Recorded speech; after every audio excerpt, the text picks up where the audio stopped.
On नहीं किया, पूरा लेक्चर तैयार कर। हमने एक बच्चे से बोला, हमने कहा तब हमारे पास स्टैंड नहीं था, तो हमने कहा बेटा तुम रिकॉर्डिंग करो, पढ़ा रहे थे 12th में, और हमने कहा कि बनाओ। उसने इतनी महानता दिखाई मेरे साथ कि मैंने पूरा लेक्चर बना डाला, 1 घंटा पूरा पढ़ा डाला। हमने कहा बन गई वीडियो, तो बोल ध्यान भैया ऑन ही नहीं करना हम अब होल्ड भी कर रखा है ऐसे, बना भी रहा है पूरा, और उसने ऑन ही नहीं किया था तो ऐसी महानता हो गई भाई, क्या बताया जाए। फिलहाल के लिए एक क्वेश्चन तब तक लिखिए आप लोग, एक क्वेश्चन लिखो, उससे पता चलेगा कि हाँ कि आप लोगों ने कितनी मेहनत की है ना। तो मेरे पास स्टैंड नहीं था, अब स्टैंड आ चुका है तो कोई दिक्कत नहीं है, अब ऐसी कोई प्रॉब्लम नहीं थी, तब मेरे पास स्टैंड नहीं था। क्वेश्चन है 3x² + 7xy, 3x² + 7xy + 2y² + 5x + 5y + k। हाँ प्लस के। क्वेश्चन बोल दूँ कंप्लीटली ना। कह रहा है represent a pair of straight lines, क्या रिप्रेजेंट करता है? Pair of straight line represent करता है। तो देन द वैल्यू ऑफ के, तो के की वैल्यू क्या होगी? के की वैल्यू क्या होगी ये मुझे बताना है, ठीक है। 3x² + 1xy।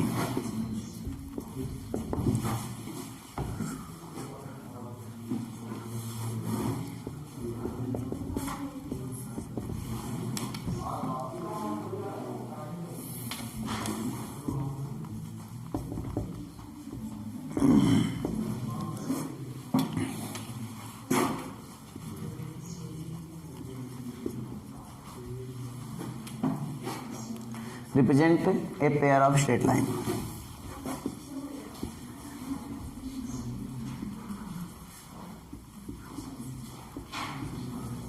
Straight lines, ये मुझे यहाँ पर ठीक है इस पे काम करना है।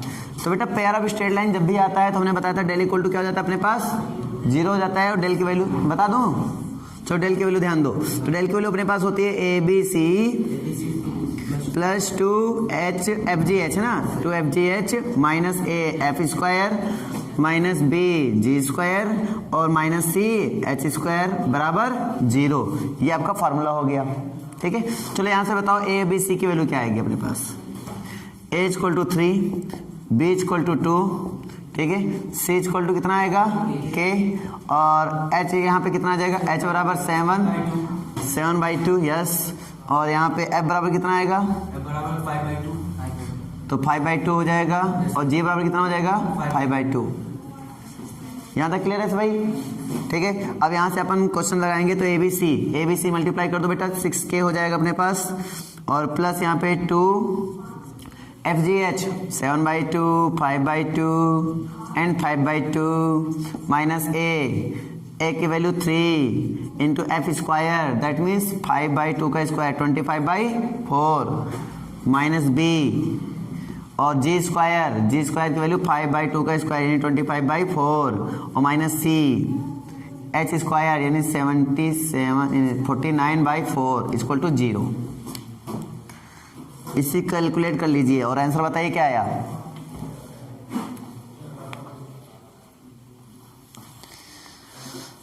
बोलो आंसर क्या आया भाई, जल्दी बोलो, जल्दी बोलो, जल्दी बोलो।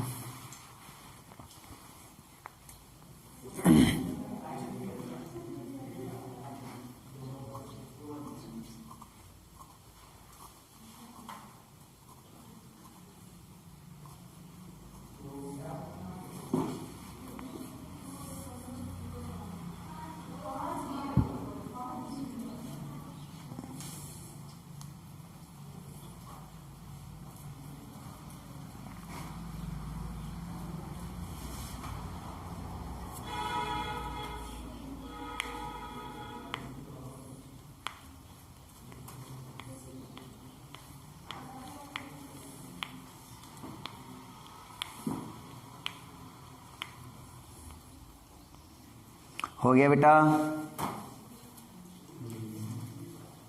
k = कितना आया? 2, 7 नहीं आएगा, 2। k = 2।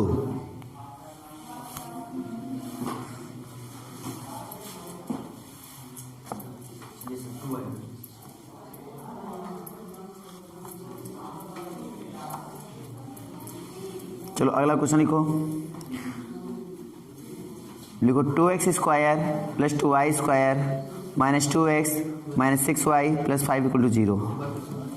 2x square plus 2y square minus 2x minus 6y plus 5 equal to 0। देखो जिसमें एक्स वाई का कोई टर्म ना हो ना, उसके लिए ट्रिक जान लो।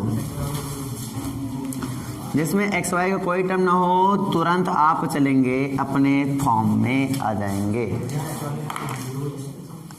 क्या है question? 2x square plus 2y square minus 2x minus 6y plus 5 equal to 0। चलो एक्स वाई का टर्म सेम है, इसको डिवाइड करा लो both side. Tick tick tick tick clear है, ठीक है।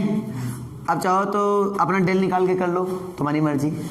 चाहो तो डेल निकाल के करो, है ना, या फिर चाहो तो रेडियस निकालो डायरेक्टली, क्योंकि अपने क्वाड्रेटिक फॉर्म में मिल रहा है डायरेक्टली सेकंड डिग्री वाले, जिसमें एक्स वाई का टर्म क्या है 0। तो अपने चाहो तो सेंटर निकालो, जो रेडियस निकाल लो। रेडियस अगर 0 आ रही है तो पॉइंट होगा, रेडियस 0 नहीं आ रही है तो सर्कल होगा। समझ नहीं आ रहा है? अगर एक्स वाई का कोई टर्म नहीं है और इनके कोएफिशिएंट इक्वल है तो सर्कल हो जाता है, तो कंफर्म है। अब सर्कल में एक अपवाद है, अगर रेडियस 0 हो जाता तो पॉइंट बन जाता है, अगर रेडियस 0 नहीं होता तो वो सर्कल ही रहता है। तो अब ये चेकआउट करना है कि सर्कल में रेडियस 0 होगा या नहीं। क्लियर हुआ नहीं हुआ? तो कैसे डायरेक्टली चेक कर लेंगे? रेडियस निकालने के लिए क्या एफ निकाल लो, जी निकाल लो और सी निकाल लो। सी कितना है बेटा? 5/2। एफ कितना है बेटा?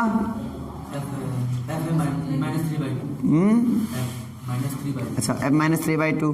और जी कितना है? 1/2। अब निकालो रेडियस। रेडियस निकालने फॉर्मूला होता है एफ स्क्वायर प्लस जी स्क्वायर माइनस सी। एफ स्क्वायर प्लस जी स्क्वायर माइनस सी कितना आएगा? 5/2। 5/2 आई थिंक रेडियस कितनी हो जाएगी अपने पास? 0।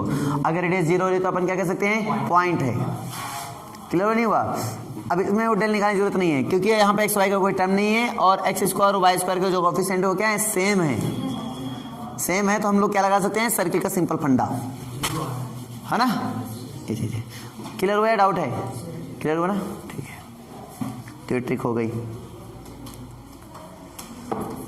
तो ये चीजें होती है मेरी ट्रिक, मतलब कुछ नहीं होता है, बस क्वेश्चन को करने का नया तरीका होता है और कुछ नहीं।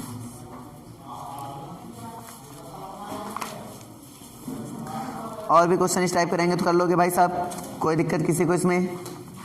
हाँ ना बोलो भाई, कोई दिक्कत नहीं है। चलो मैं आपको एक क्वेश्चन दे रहा हूँ, इसको करके दिखाइए। निकालना इसमें 5x square minus 6xy 5x square minus 6xy plus 5y square plus 22x minus 26x plus 22x minus 26y plus 29 equal to 0। Plus 29 equal to 0। Centre find करो बेटा। सेंटर सेंटर निकालने के लिए पता है ना, दिए गए कॉनिक को पहले एक्स स्क्वायर में डेरिवेटिव करके इक्वल टू 0 कर देंगे, फिर वाई स्क्वायर में करके डेरिवेटिव करके 0 रख देंगे, एक्स और वाई की वैल्यू निकाल लेंगे। एक्स और वाई की वैल्यू वही कहलाएगा सेंटर। कर पाओगे ना आप लोग भाई?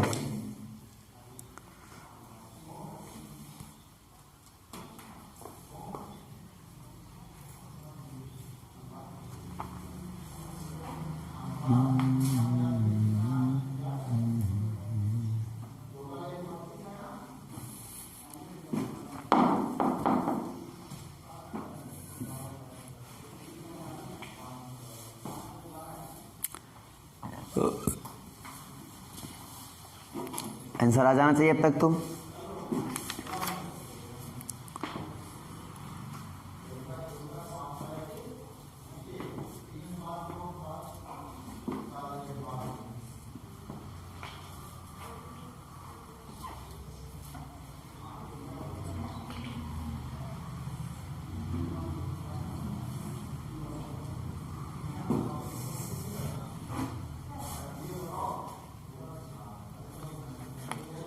क्वेश्चन लगा भाई, बहुत टाइम ले लिया तुम लोगों ने तो।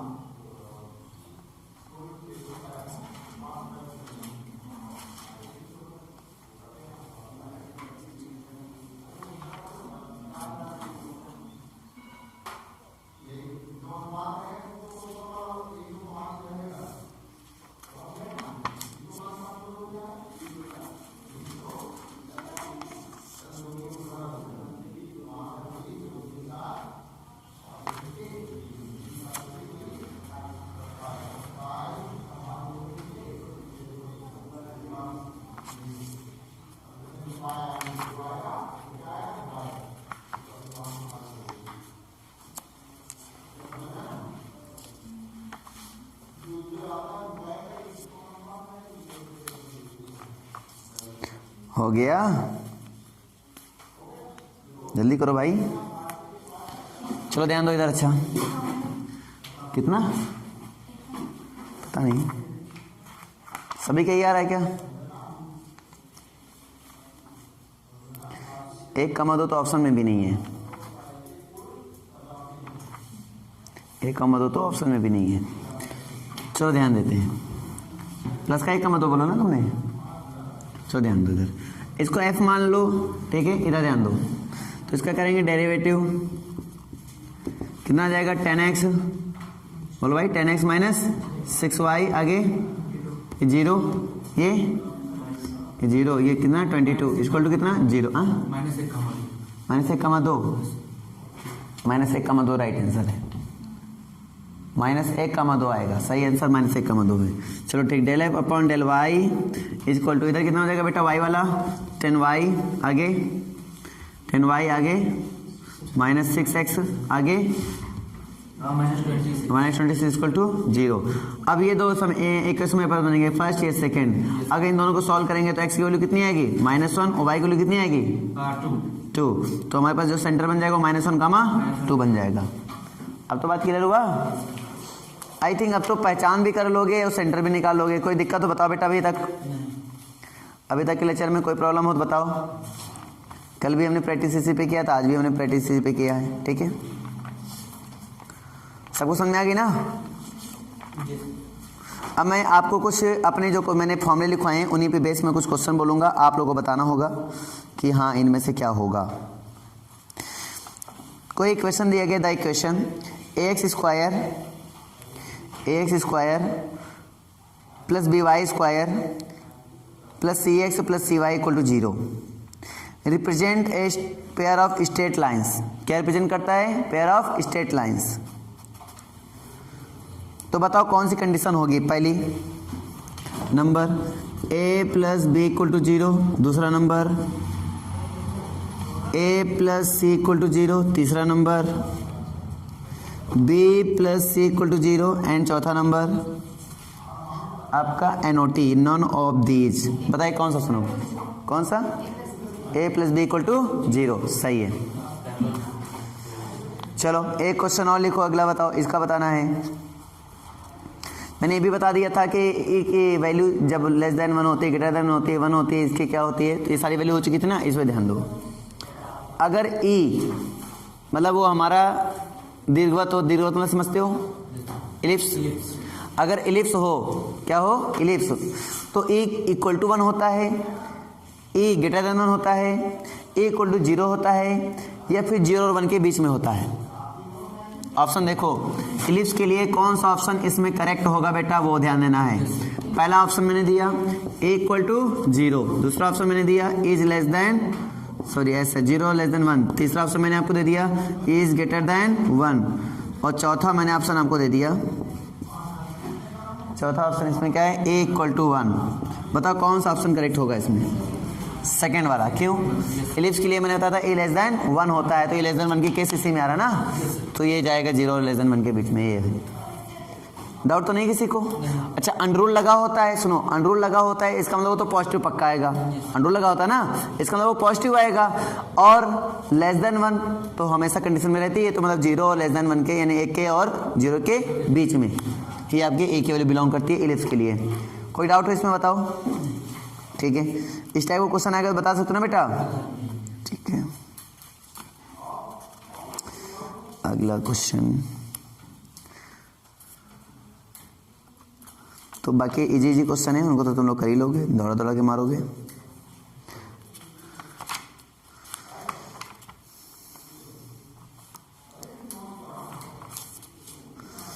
तो यहाँ पे अब मैं तुम्हें सर्कल हमको लगता है पढ़ा दिया जाए स्पेशली, है ना। बाकी आप लोग कर लोगे, कोई ऐसी डिफिकल्ट क्वेश्चन मुझे नज़र नहीं आ रहे हैं, है ना, आसान क्वेश्चन नज़र आ रहे हैं, कर लोगे। तो हम तुम लोग को फिर सर्कल पढ़ा दें बेटा, सर्कल पढ़ा दें। बाकी आप तो क्वेश्चन अब धीरे उठा पा रहे हो। चलो मैं आपको सर्कल पढ़ा देता हूँ, उसके बाद मैं आगे बढ़ाता हूँ। पहले सर्कल को ढंग से पढ़ लेते हैं, उसके बाद आगे बढ़ेंगे, ठीक है। बुक है किसी के पास? बुक कोई है तो लेकर आओ, उससे हम सर्कल के क्वेश्चन की प्रैक्टिस भी करा देंगे आपको, ठीक है। उसके बाद फिर आपको हम मिक्सअप लास्ट में कराएंगे। पहले सर्कल अलग पढ़ाएंगे, इलिप्स अलग पढ़ा देंगे, वो अलग पढ़ा देंगे, लास्ट में क्या होगा मिक्सअप क्वेश्चन की प्रैक्टिस करा देंगे आपकी, ठीक है। अकॉर्डिंग टू फॉर्मूला सीट हम लोग चल रहे हैं, अकॉर्डिंग टू फॉर्मूला सीट जो हमने आपको दिया अभी, ठीक है, इसी के अकॉर्डिंग चलेंगे, ठीक है। तो आगे टर्म आता ना, ये टर्म तो आता है संपरिच्छेद क्या होता है तो मैंने पहले बता दिया। फोकस क्या होता है, जो फिक्स पॉइंट होता है उसको क्या बोलते हैं, फोकस बोलते हैं। जो फिक्स पॉइंट होता है उसे फोकस बोलते हैं। नेता यानी डायरेक्ट्रिक्स, डायरेक्ट्रिक्स क्या होता है, जो हमने बताया जो स्थिर सरल रेखा होती है, जो फिक्स होती है उसको, ये तो सब पढ़ाया हुआ है ना, अब ये सब बताने का टाइम नहीं है बेटा। A=0 के लिए क्या होता है, सर्कल होता है, ये सब बता चुका था मैं, है ना। A=1 के लिए क्या होता है, पैराबोला होता है। A 1 के लिए क्या होता है, एलिप्स होता है। और A 1 के लिए क्या होता है, हाइपरबोला होता है, याद रखो इनको। चलो अब आते हैं आज हम सर्कल पर। सर्कल अगर मैं आपसे पूछूं कि सर्कल होता क्या है, सर्कल यानी कि व्हाट इज सर्कल, वृत्त किसे कहते हैं, तो क्या बताओगे?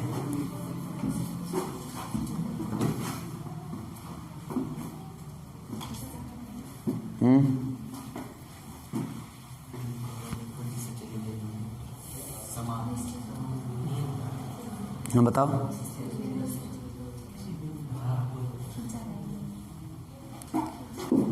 द लोकस ऑफ सर्कल, हाँ बताओ क्या होगा द लोकस ऑफ,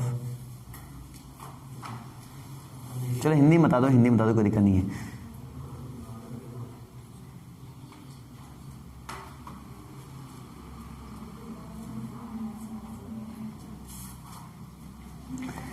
कोई एक निश्चित पॉइंट ले लेंगे, कोई एक फिक्स पॉइंट ले लेंगे, क्या ले लेंगे, कोई एक फिक्स्ड पॉइंट ले लेंगे, हम ऐसे ले लिया, ठीक है। और इससे एक कांस्टेंट डिस्टेंस पर, एक नियत दूरी पर, ठीक है, जितने भी हमारे अदर पॉइंट होंगे, जितने भी बहुत सारे पॉइंट हैं, इन सभी पॉइंट का जो लोकस होगा, लोकस यानी बिंदुपथ, जो लोकस होगा वो कहलाएगा क्या, सर्कल।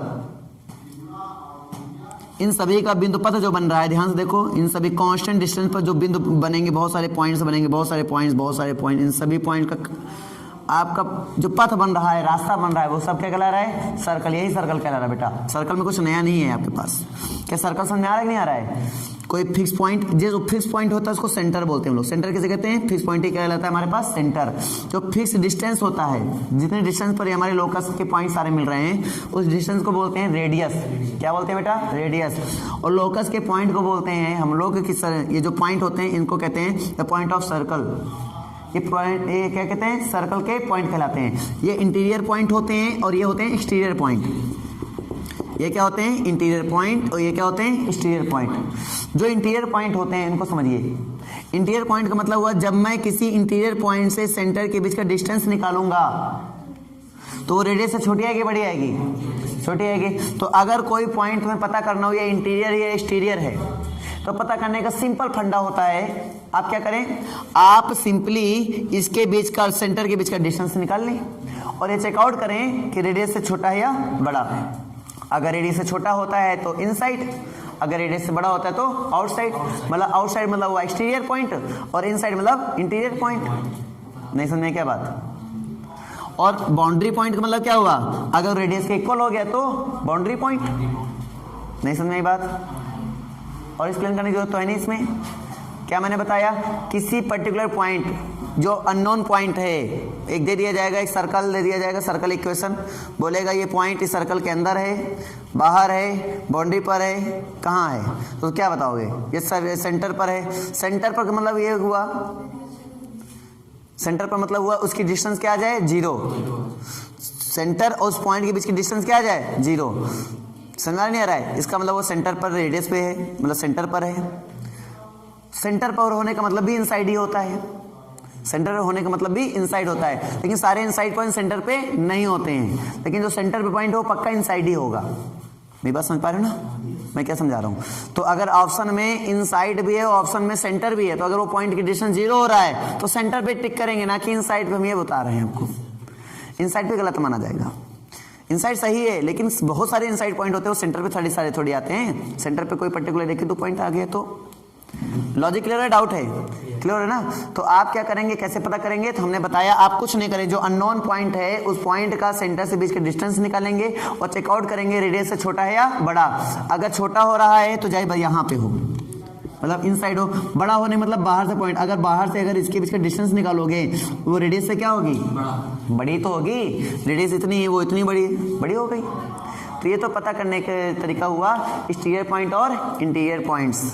और बाउंड्री पॉइंट पता करना है तो सेंटर और इसके बीच का निकाल लीजिए डिस्टेंस, अगर रेडियस के इक्वल आता है तो क्या हुआ, वो बाउंड्री पॉइंट हो जाएगा, है ना? वो मतलब सर्कमफ्रेंस पर है हमारे।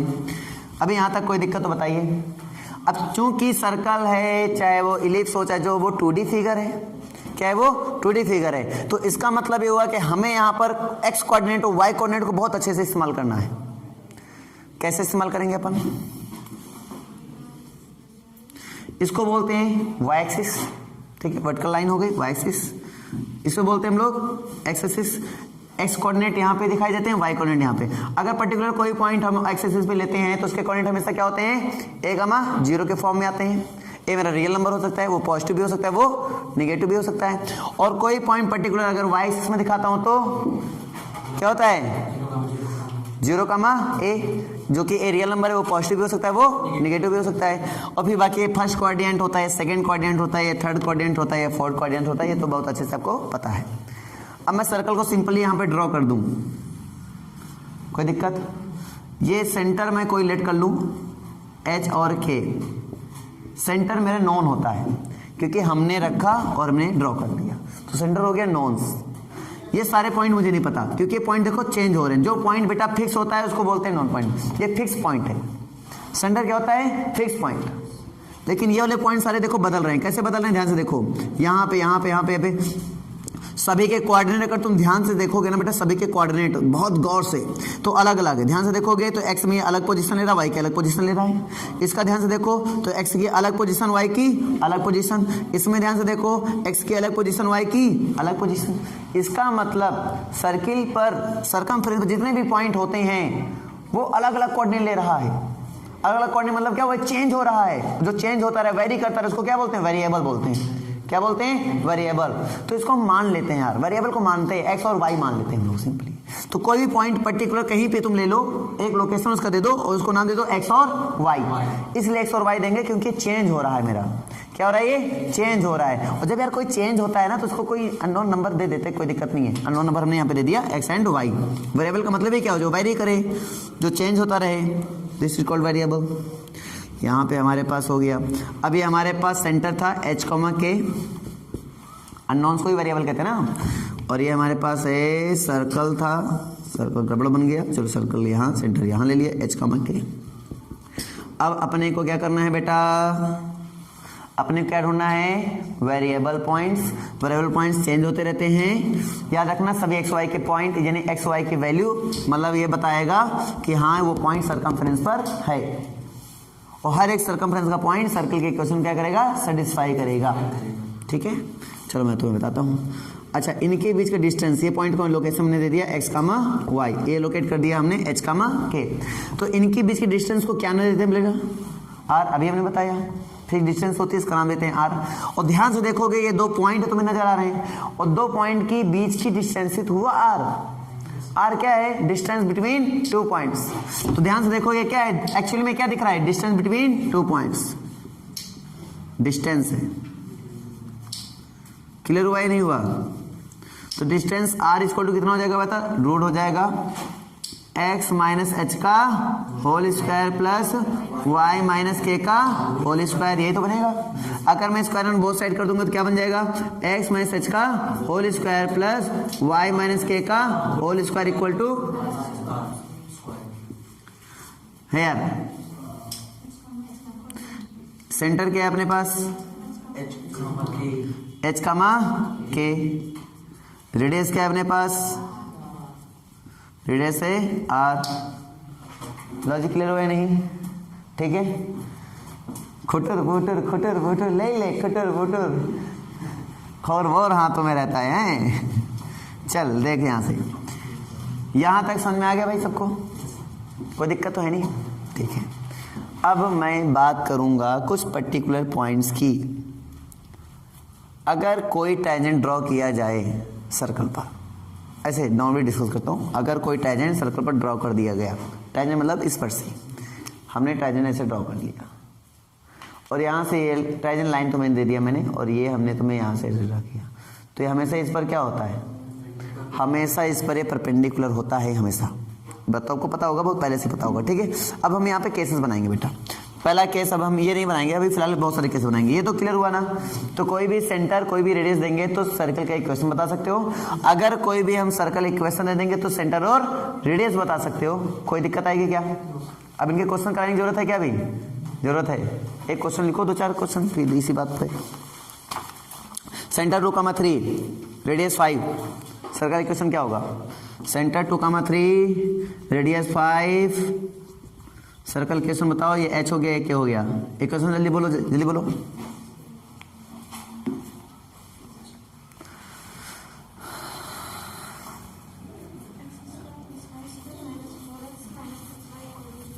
सभी का आया? ठीक है, चलो इस टाइप से कर लोगे भाई, कोई दिक्कत तो है नहीं। चलो मैं आपको दे रहा हूं एक इक्वेशन, आप सेंटर और रेडियस बताइए। जैसे x + 5 का होल स्क्वायर, x + 5 का होल स्क्वायर और प्लस y² = 49। चलो सेंटर बोलो, रेडियस बोलो। -5,0 है ना, और रेडियस कितना होगा? अच्छा, इसी में अगर मैं ये कह दूं कि ये जो सर्किल है मेरा ओरिजिन पर, उसका सेंटर कहाँ है? ओरिजिन पर है, तो बताओ सर्किल इक्वेशन क्या होगा? तो जब ओरिजिन पे चला जाएगा तो फॉर्मूला क्या बनेगा? x² + y² = r²। समझ में आया कि नहीं आया भाई? h और k क्या हो गया? 0,0 हो गया। पहला पॉइंट क्लियर हुआ है? डाउट है? क्लियर है? चलो ठीक है, रब कर दूं। अभी मैं एक एक फॉर्मूले पर बेस एक एक क्वेश्चन बता रहा हूँ, ठीक है। जैसे जैसे हमारे पास फॉर्मूले खत्म होंगे फिर उसके बाद मेरे सब क्वेश्चन चलेंगे, ठीक है। टाइम बताओ बेटा कितना हुआ? चलो 2-4 मिनट और पढ़ लो, है ना।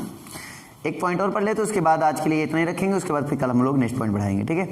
अगर मान लीजिए कोई सर्कल है बेटा, ध्यान समझो, कोई सर्कल है, ओरिजिन से होकर जाता है और यहाँ पर इंटरसेप्ट दे देता है, एक्स एक्सिस का इंटरसेप्ट, वाई एक्स का इंटरसेप्ट आपको दे देता है कि एक्स एक्सिस में इतना अंतःखंड, वाई एक्सिस में इतना अंतःखंड काट रहा है, ठीक है। वो कहाँ से होकर जा रहा है? ओरिजिन से होकर जा रहा है। तो ऐसे सर्कल का इक्वेशन कैसे निकालोगे? ऐसे सर्कल का इक्वेशन कैसे निकालोगे जो ऐसे होते हैं बेटा? तो सिंपली अगर रेडियस पूछे तो समझो, ये मान लो हमारा h कामा के सेंटर हो। अगर रेडियस हमसे पूछ रहा है, सेंटर में दिया जाएगा पक्का, तो रेडियस हमें पूछ रहा है तो क्या बताएंगे हम? कितना होगा? √h² + k²। Very good. अगर सेंटर नहीं भी दिया जाएगा तो ये लेंथ तो पक्का दी जाएगी ना, ये लेंथ पक्का दी जाएगी। अगर सेंटर नहीं दिया जाएगा तो ये लेंथ दी जाएगी, अगर ये लेंथ दी गई तो सेंटर नहीं दिया जाएगा, सेंटर दिया जाएगा तो ये नहीं दी जाएगी, ये दिया जाएगा तो सेंटर नहीं दिया जाएगा। क्लियर हुआ ना? क्यों? हमने बचपन में एक सर्कल बनाया था जिसमें हमें अननोन था, मतलब हमारे लिए सेंटर क्या था? अननोन था। हमें बाय कंस्ट्रक्शन ये पता करना था कि सेंटर निकालो, तो हम लोग क्या करते थे, यहाँ पर 2 कॉर्ड डाल देते थे, ऐसे परपेंडिकुलर कॉर्ड डाल दिया हमने ऐसे, और डालने के बाद इसका परपेंडिकुलर ड्रा करते थे। याद आया? इस पर परपेंडिकुलर ड्रा करते, परपेंडिकुलर काम होगा, इसको बाइसेक्ट करते हुए एक रेखा जाएगी ऐसे, और इसको बाइसेक्ट करते हुए एक रेखा जाएगी ऐसे, और ये दोनों जहां मिलते थे उसको बोलते थे सेंटर। क्या बोलते थे? सेंटर। उसी टाइप से सेंटर यहाँ पे कैसे आएगा? तो इसका बाइसेक्ट, अगर ये मान लो लेंथ a है तो इसका बाइसेक्ट लिया गया होगा। ये मान लो लेंथ a है तो यहाँ पे इसका बाइसेक्ट करेंगे तो ये हो जाएगा, तो h बराबर हो जाएगा बेटा a/2। मान लो ये लेंथ b है बेटा, ये टोटल लेंथ कितनी है? b, तो इसका बाइसेक्ट करते हुए जाएगा, तो b h के बराबर क्या हो जाएगा? b/2। तो यहाँ से अगर नहीं भी दिया गया तो निकालने की बारी है, तो इसकी सहायता से तुम निकाल भी सकते हो, ठीक है। सेंटर पता चला, रेडियस पता चला। और किसी भी सर्किल इक्वेशन के लिए हमें क्या जरूरत होती है? सेंटर और रेडियस की। अगर सेंटर और रेडियस हमें पता चल जाए तो सर्किल इक्वेशन फाइंड। कोई दिक्कत है क्या? बताओ। नहीं दिक्कत है, तो इसका मतलब वो हो जाएगा, ठीक है। तो ऐसे क्वेश्चन भी आप लोग कर लोगे ना। एक एग्जांपल दे देता हूँ। चलो एक क्वेश्चन, उस वृत्त का समीकरण ज्ञात करना है। अब जल्दी बताएंगे अपन आंसर, ठीक है। सेंटर बता देंगे, रेडियस बता देंगे और सर्कल का एक क्वेश्चन बता देंगे। जो ओरिजिन से होकर जाए, कहाँ से होकर जा रहा है? ओरिजिन से होकर जाए। जो अक्षों पर अंतःखंड काट रहा है, कितना? धन भाग वाले अंतःखंड, ये 3 है और ये 5 धन भाग है, तो 3 धन भाग का मतलब फर्स्ट क्वाड्रेंट में, नहीं बता देता हूँ किस कोऑर्डिनेट में बन रहा है, क्लियर हुआ नहीं हुआ? तो धन भागों के बता दिया इन्होंने, कोई दिक्कत नहीं। एक दिया 3, एक दिया 4, एक दिया गया 3, एक दिया गया 4, अंतःखंड काटता है। तो मुझसे क्वेश्चन पूछ रहा है कि वृत्त का समीकरण बताओ, जल्दी बोलो आंसर। पहले सेंटर निकालो, सेंटर कितना होगा बताओ, सेंटर बोलो 3/2 कामा 2, 3/2 कामा 2। रेडियस कितनी आएगी, रेडियस निकाल लो, √h² प्लस k² से 5 रेडियस 5 आएगी।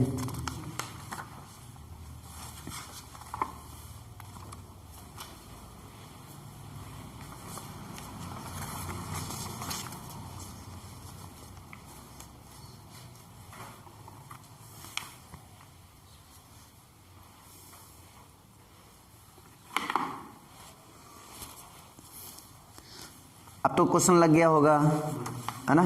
तो आज के लिए इतना ही रखा जाए, कल इस सर्किल में और थोड़ा डीप दे देंगे, ठीक है? कल सर्किल को ख़त्म करेंगे अपन धीरे धीरे, उसके बाद फिर सर्किल को ख़त्म करने के बाद फिर हम लोग पढ़ेंगे आगे, ठीक है बेटा? तो धीरे धीरे इसमें ख़त्म करेंगे, ऐसा नहीं पूरा ये चैप्टर फिनिश किया जाएगा। तो आज हमने जो पॉइंट बताए वो तो क्लियर हो गए सबको? कोई डाउट किसी को इसमें आज के पॉइंट में? तो आज के पॉइंट से रिलेटेड क्वेश्चन तो कर सकते हो ना, कर सकते हो ना बेटा? ठीक है, तो आज के लिए इतना ही रखा जाता है। उसके बाद कल फिर सर्कल हम लोग पढ़ेंगे, और सर्कल के बाद फिर हम लोग पढ़ेंगे क्या, पैराबोला, हाइपरबोला, वही एलिप्स, वही सब एक तरफा चलेगा, ठीक है? कोई दिक्कत नहीं है। और सारे क्वेश्चन भी हम आपको कराते जाएंगे, ठीक, लगातार।